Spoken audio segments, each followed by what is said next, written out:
আমি এবং আমার পুরো টিম তারা সেন্টারে বালিশ ছাড়া ফ্লোরে ঘুমাই। সেন্টারে 2টা অথবা 3টা বালিশ আছে। তো একদিন আমরা বালিশ ছাড়া ঘুমিয়ে আছি। ওসমান ভাই রাতে অল্প কিছুক্ষণ সময় ঘুমান, তো জোর করেই তার মাথার নিচে বালিশটা দিয়ে আসছি। সকালবেলা উঠে দেখি যে আমার মাথার নিচে বালিশ, ওসমান ভাই আমার পাশে ফ্লোরে ঘুমিয়ে আছেন, তার মাথার নিচে কিছু নাই। গত পরশুদিন বাসায় যাচ্ছিলাম, তার আগে ওর সময় একদলকে জামা কাপড় ভিজিয়ে রেখেছি, ঘোরার সময় তাই নাই। আধা ঘন্টা করে ওসমান ভাই ওয়াশরুম থেকে বের হচ্ছে না, নক করতেছে বাইরে থেকে, ভাই কি অবস্থা?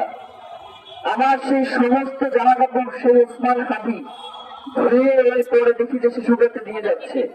সর্বপ্রথমেই একটা কথা বলতে চাই যে আমাদের চোখে কি আপনারা কোনো অশ্রু দেখতে পান নাকি আগুন দেখতে পান? আমাদের চোখে কি অশ্রু থাকবে নাকি আগুন থাকবে?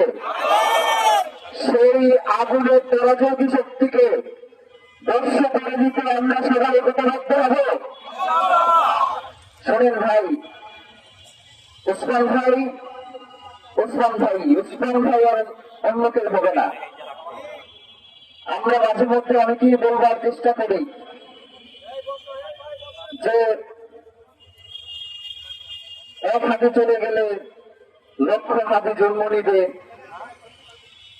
হয়তো আদর্শের দিক থেকে লক্ষ হাতে জন্ম নিবে, কিন্তু যোগ্যতা ওসমান হাদি হওয়াটা আসলে খুব কঠিন। আজকে এখানে আসলে গরম গরম বক্তব্য দেওয়ার মতো মন মানসিকতা আমি শুধু আমার পুরো টিম কেউই নেই। শুধু ওসমান হাদি কে সেইটা আপনাদেরকে একটু স্মরণ করিয়ে দিতে চাই। ওসমান হাদি 5 তারিখের পরবর্তী সময়ে উঠে আসা কোনো নেতা নয়। ওসমান হাদি তার পুরো জীবনই কেটেছে আন্দোলন এবং সংগ্রামের মধ্য দিয়ে। তাকে যারা চিনেন আপনারা জানেন।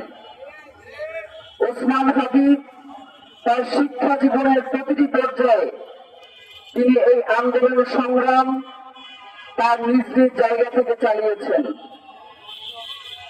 আমরা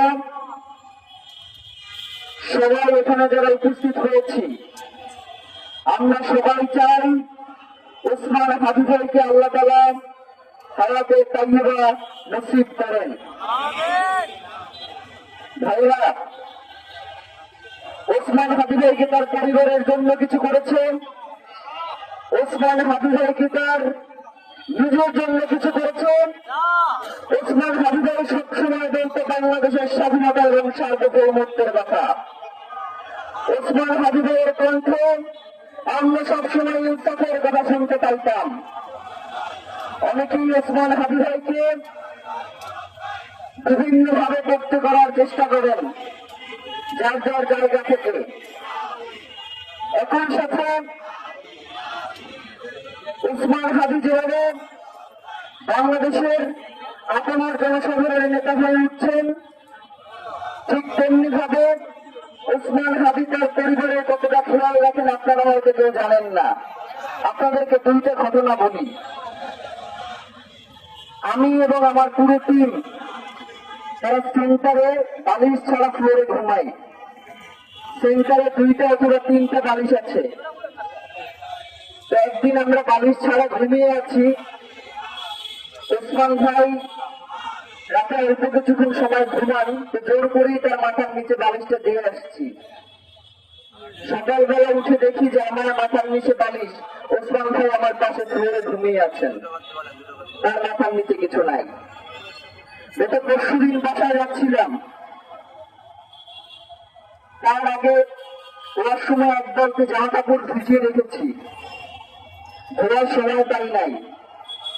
আধা ঘন্টা করে ওসমান ভাই ওয়াশরুম থেকে বের হচ্ছে না, নক করতেছে বাইরে থেকে, ভাই কি অবস্থা?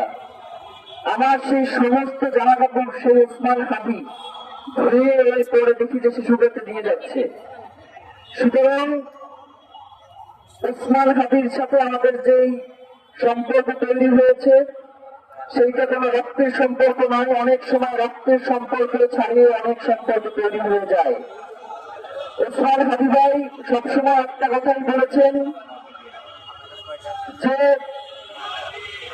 আমি যেই মানুষকে সবসময় ধারণ করি তিনি হচ্ছেন আমার দেশ পত্রিকার মুসলিম সম্পাদক মাহমুদুর রহমান। এবং মাহমুদুর রহমানও সব জায়গায় গিয়ে বলেন যে আমার একটা ছোট ভাই আছে, তার নাম ওসমান হাদি।